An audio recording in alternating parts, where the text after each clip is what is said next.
¿Qué tal? ¿Cómo están? Muy buenas tardes. Gracias por acompañarnos en 24 horas. La canciller ecuatoriana María Fernanda Espinosa confirmó que Julian Assange es ecuatoriano desde el pasado 12 de diciembre y que pretendieron darle el estatus diplomático para otorgarle una protección adicional. ¿Qué tal, Liz? ¿Cómo estás? Muy buenas tardes. Muy buenas tardes, amigos, bienvenidos. Gisela, qué gusto compartir contigo.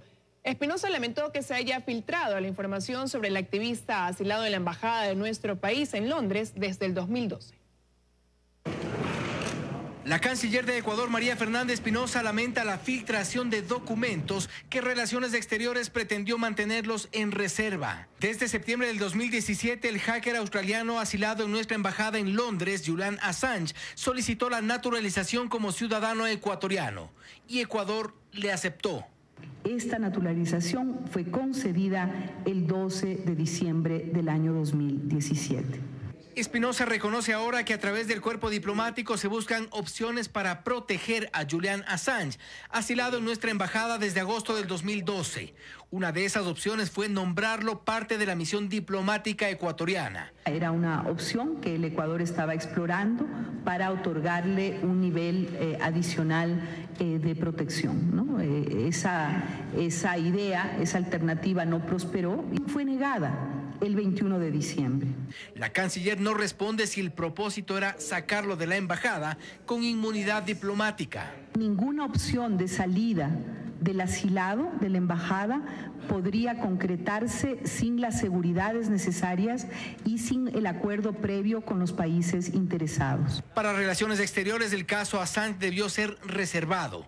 Con Assange como ecuatoriano y tras el fallido intento de nombrarlo funcionario diplomático en la embajada en Londres, evitan hablar de un desacierto diplomático internacional. Los estados contratantes facilitarán en todo lo posible la asimilación y la naturalización de los refugiados. Hay un procedimiento que es jurídico y concluyó el 12 de diciembre de 2017. Lo cierto es que de momento la naturalización de Julian Assange le otorga los mismos derechos de los ecuatorianos en el exterior. El caso ha trascendido internacionalmente y solo ahí la Cancillería ecuatoriana decidió aclararlo. Al final de una rueda de prensa con respuestas esquivas por parte de la canciller ecuatoriana María Fernanda Espinosa, queda claro que el Ministerio de Relaciones Exteriores ha confirmado lo que hace 24 horas calificaba como rumores, información descontextualizada y distorsionada de algo que ya es oficial. Julian Assange es ecuatoriano. En Quito, Fausto Yepes, 24 horas. Un ex embajador y un analista político internacional coinciden en que el presidente Lenín Moreno debe pedir la renuncia a la canciller María Fernanda Espinosa. Aseguran que su intento de convertir en agente diplomático de Ecuador a Julian Assange podría traer consecuencias en las relaciones internacionales de nuestro país. No pueden analizar de otra forma las intenciones de Cancillería. Otra de las manías incorregibles del correísmo, en sus dos versiones, es creerse mucho más vivos que el resto. Ahora creyeron que van a torear a las autoridades británicas, que lo van a dejar salir al señor Assange cubierto por el pasaporte de un país al que el señor Assange calificó de insignificante. Para este ex embajador, el intento de darle categoría de diplomático ecuatoriano a Julian Assange es un acto intolerable. Yo lo quiero tomar como parte de la picaresca criolla, pero si me pongo serio, está jugando con el honor nacional.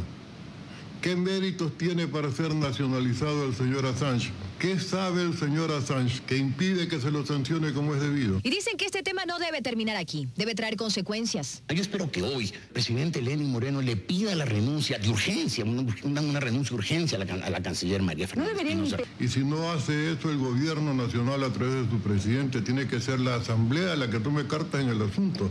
¿Hasta cuándo no hay una reacción nacional contra todo tipo de corrupción? No es solo la plata que se roban, sino también este tipo de procedimientos puede ser considerado como actos de corrupción. Y confiesan que para ellos esto únicamente refleja la línea de política internacional que hemos mantenido. Política internacional debería haberse hecho a partir de los verdaderos, de los profundos, de los duraderos intereses ecuatorianos, no de las calenturas y de los afanes de protagonismo internacional de este señor Correa. Pero también dicen que esto se le presenta a Moreno como una gran oportunidad para mirar hacia atrás, ver esos errores que se habrían cometido en relaciones internacionales durante los últimos 10 años y ahora sí, voltear la página. Dejar de estas tonterías del socialismo del siglo XXI, de estas obsesiones ideológicas, de estas perturbaciones en el razonamiento. Es hoy o nunca. Si no la cambia hoy, tenemos que saber que los próximos 4 años, si es que el correísmo le deja gobernar 4 años, nos quedaríamos con la misma política internacional absolutamente contraria a nuestros verdaderos y duraderos intereses. Dayana Monroy, 24 horas. En una carta enviada al presidente Moreno, Guillermo Lasso califica de extrema gravedad lo acontecido con Julian Assange porque atañe a la política internacional del Ecuador, uno de cuyos objetivos básicos es y debe ser la defensa de la dignidad y los intereses de la nación, lo que no se puede conseguir incorporando a la representación diplomática de nuestro país a un extranjero, públicamente cuestionado por la justicia de Suecia, Estados Unidos y Reino Unido. El ex candidato presidencial continúa diciendo: lo anterior induce a pensar que a Julian Assange se le habría otorgado la nacionalidad ecuatoriana y con ello cédula de ciudadanía y pasaporte diplomático. Si este es el caso, quiero expresar mi rechazo a la decisión de usar el vínculo de la nacionalidad como mecanismo para favorecer ilegítimamente al señor Assange.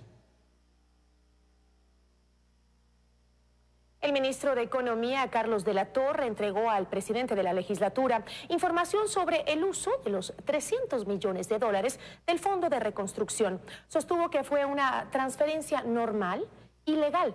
La oposición mantiene el propósito de un juicio político. Carlos de la Torre llegó a la Asamblea, fue al despacho presidencial para entregar información sobre la transferencia de dinero desde la subcuenta del Fondo de Reconstrucción para el manejo integrado de la liquidez. El movimiento de dinero se dio el 27 de diciembre del año anterior. Los flujos a la caja fiscal no llegaron como se habían previsto y eso generó una necesidad de liquidez en la cuenta única del Tesoro, para lo cual nosotros acudimos a estos recursos que estaban disponibles. Este mecanismo se ha utilizado en otras ocasiones. El ministro señaló que el dinero fue repuesto en su totalidad este 10 de enero. Dijo además que de no hacer esta transacción, Ecuador se habría endeudado más. Si no se hace este tipo de operaciones, tendríamos que cubrir los requerimientos de la liquidez con deuda externa. Con este dinero se pagó a GATS y a proveedores. Dijo además que la retención de este dinero no obstaculizó ningún pago de planillas. No hubo ningún problema en el sentido de continuar con los pagos normales que requirieron las obras de la reconstrucción. Esta información proporcionó al presidente y vicepresidente de la Asamblea. Este último habría pedido su comparecencia el lunes, aunque su voto fue negativo cuando solicitaron lo mismo otros legisladores la sesión del miércoles. No hemos encargado de ser vigilantes, hacerle el seguimiento a esta ley, como también hemos estado vigilantes que se cumpla. Permitiremos a todos los asambleístas y sobre todo y especialmente a los asambleístas de las provincias de Esmeraldas y Manabí para el análisis respectivo. Sin embargo, la oposición no pasa la página y seguirá adelante con el juicio político a De la Torre. Necesitamos recabar toda la información posible, todas las pruebas necesarias, porque él tiene indicios de peculado. No puede venir a lavarse las manos, él tiene que responder por la responsabilidad política. El próximo martes la Asamblea analizará la resolución para que Carlos de la Torre acuda al Pleno Legislativo. En Quito, Andrea Samaniego, 24 horas. Una consulta, por favor, si es que es posible. El Ministerio de Economía y Finanzas habría restituido apenas 100 millones de los 300 millones de dólares que tomó de la cuenta para la reconstrucción. El ministro Carlos de la Torre aseguró que la restitución fue total. Es la propia página del Ministerio de Economía y Finanzas la que confirma la transferencia a medias. Aquí se puede constatar que el primer reembolso programado fue hecho el pasado miércoles 10 de enero por 100 millones de dólares. 100 y no los 300 millones que mediante comunicado Finanzas aseguró haber devuelto de forma total. Los 300 millones de dólares ya han sido reintegrados en su totalidad a la cuenta para la reconstrucción y reactivación de las zonas afectadas por el terremoto de abril del 2020. 2016. A finales del año pasado, el ministro de Economía y Finanzas, Carlos de la Torre, reconoció que el gobierno tomó 300 millones de dólares correspondientes a la recaudación por la Ley de Solidaridad, que debe servir para la reconstrucción de las provincias afectadas por el terremoto de abril del 2016. El funcionario entonces dijo que lo hizo como parte de un manejo integral para no tener los recursos ociosos. Por su parte, el secretario de la Reconstrucción, Carlos Bernal, rechazó las declaraciones de la Torre y aseguró que no hay dinero en esas condiciones. Me voy a salir en un momento de mi cargo de secretario de Estado y me voy a poner en los zapatos de un ciudadano común como lo soy y pensaría que si hay recursos ociosos existe indolencia. Y recordó que el plan para la reconstrucción tiene una planificación de 2.815 millones de dólares en 4 y 5 años. Si promediamos cada uno de los 1.400 proyectos que en este momento se tienen cuantificados en el plan de reconstrucción, el porcentaje de avance promedio, insisto, es del 75.4%. El anterior ministro de Finanzas, Patricio Rivera, confirmó en julio del 2016 que su ministerio se hizo una transferencia por 120 millones de dólares para pagar deudas con proveedores del Estado. Joana Ramos, 24 horas. Ana Galarza, Cristina Reyes y Augusto Espinosa fueron sancionados con 10 días sin sueldo por el Consejo de la Administración Legislativa por expresarse de manera violenta. Los legisladores rechazaron la sanción, aduciendo que es una sanción a la opinión. Ana Galarza se tapó la boca en señal de protesta. Rechaza la sanción del CAL, pues ella publicó en redes sociales que el Consejo se arrogó funciones sobre la negación de la primera solicitud de juicio político contra Glass. Me ratifico una y mil veces, alcahuetes. Jorge Glass tiene impunidad política por su culpa. Para sancionarnos y callarnos, ahí sí están completos. Pero para tratar del tema del vicepresidente Jorge Glass, se encuentran descansando, durmiendo. A Cristina Reyes la sancionaron por decir en un medio de comunicación y en un tuit que el CAL es el Consejo de la Alcahuetería Legislativa. No solamente son alcahuetes, son un club de encubridores. Y quiero decir que si se llegara a ratificar, nos llegaran a notificar con la sanción de suspensión, yo me declaro en resistencia. Son 10 días de sanción sin sueldo, pero las legisladoras seguirán en la Asamblea. También aclararon que sus declaraciones no se realizaron en el Pleno Legislativo. Soledad Buendía dijo que fueron sancionadas por violentar y agredir verbalmente al CAL. Utilizar epítetos y descalificativos no ayudan a valorizar la política. Por lo tanto, los insultos fueron, en algunos casos, a los miembros del Consejo de Administración Legislativa. Está respondiendo a denuncias de legisladores presentadas en el marco del debido proceso. Otro sancionado es Augusto Espinosa, que en el Pleno se refirió a los aportes de la legisladora Pazley. Él sostiene que esta sanción es a la opinión. No hay derecho a opinar, en contrario, porque eso puede ser sujeto de sanción. Yo creo que es coartar la libertad de expresión de una persona en el Pleno. La sanción aún no ha sido notificada a los legisladores. En Quito, Andrea Samaniego, 24 horas. Seguimos informando en 24 horas. El gobierno suscribió un convenio de financiamiento con alcaldes de varias ciudades del país en el marco de la denominada Misión Agua Potable y Saneamiento para Todos. Freddy Paredes informa. El gobierno central y 55 alcaldes del país firmaron una carta de compromiso de financiamiento para mejorar los sistemas de agua potable y saneamiento en estos 55 cantones del país, escogidos fundamentalmente por el nivel de acceso a los servicios básicos. Para los municipios que no puedan ejecutar las obras, el gobierno subsidiará hasta un 75% del costo de esas obras después del análisis absolutamente responsable de cada caso. El evento fue presidido por la vicepresidente María Alejandra Vicuña, quien dio detalles y fundamentalmente cifras de lo que significa la ausencia de líquido vital en varias regiones del país. En promedio, una familia se enferma 3 veces al año, de acuerdo a las cifras, por ingerir agua no segura. Y entre medicinas, transporte y días no laborados, gastamos alrededor de 310 millones de dólares al año. El secretario del Agua abundó en cifras y datos respecto de los efectos que provoca en nuestro país el consumo de agua no potable. 23% de niños de menos de 5 años sufren de desnutrición crónica. Inclusive en algunos cantones de nuestro querido Ecuador llegan hasta 50%. El gobierno ha destinado 275 millones de dólares iniciales a través del Banco de Desarrollo, que será la entidad encargada de levantar fondos internacionales para solventar los costos. Los alcaldes del Ecuador estaremos prestos y gustosos igualmente de corresponder en esta acción cívica como es la consulta popular. El gobierno tiene estimado invertir alrededor de 2.000 millones de dólares en sus 4 años de ejercicio. El ministro de Hidrocarburos, Carlos Pérez, anunció que la refinería de Esmeraldas volverá a paralizar sus operaciones e hizo otros anuncios en materia petrolera. 2.200 millones de dólares invirtió el gobierno anterior en repotenciar la refinería de Esmeraldas, cuyas actividades se volverán a detener este año para reparaciones. El ministro de Hidrocarburos, Carlos Pérez, anunció que por ahora serán 2. La primera en marzo y durará 15 días. Y posteriormente en mayo va a haber la para grande que demorará alrededor de 54 días para la unidad de FCC. Vamos a hacer una reparación integral. ¿Cuánto va a costar esta reparación? Estamos en eso todavía, pero no puedo darle todavía un número final.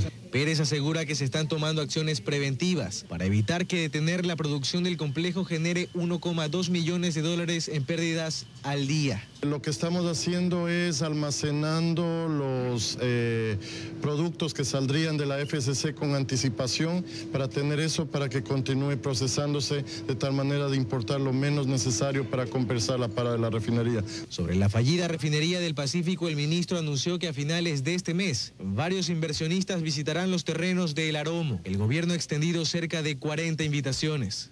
El plan que nosotros tenemos es llegar al 24 de mayo del año siguiente con la firma del contrato con la empresa que sea adjudicada. Pérez también se refirió a los contratos de preventa petrolera.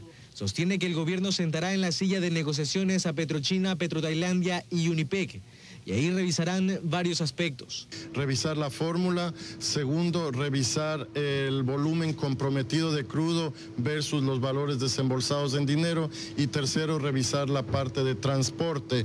Pero si eso no se da en un plazo máximo de 30 días, nosotros empezaremos ya a mirar otras alternativas para hacer una recompra de esos contratos. Además, negó que operaciones iguales o similares a la preventa de crudo se vayan a ejecutar en el gobierno de Moreno. Que eso de que Petroecuador haya figurado como prestatario de líneas de crédito solicitadas por el Ministerio de Finanzas fue un error que dice no se volverá a repetir. Cada uno, zapatero a tu zapato, nosotros nos encargaremos de producir, vender, transportar el petróleo, y Finanzas tendrá que ver cómo financia su presupuesto. Carlos Acoto, 24 horas.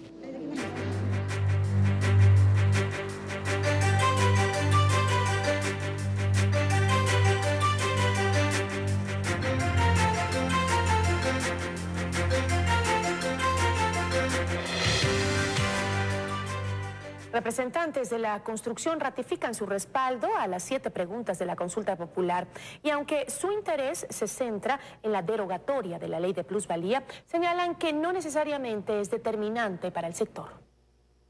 300.000 empleos perdidos es el impacto social que ha generado la ley de la plusvalía. Así lo manifestaron representantes del sector de la construcción en el primer Encuentro Nacional por la Construcción y el Empleo, una reunión en la que profesionales, obreros y asociaciones analizaron la situación real del sector. El sector sigue deprimido, sigue con graves problemas, el desempleo sigue. Aunque recalcan su apoyo a las 7 preguntas de la consulta popular, en especial la que aborda la derogatoria de la ley de plusvalía, dicen que tendrán que esperar lo que prepare el Ejecutivo. Apoyamos a todas las preguntas por el sí, porque son errores que el país necesita rectificar.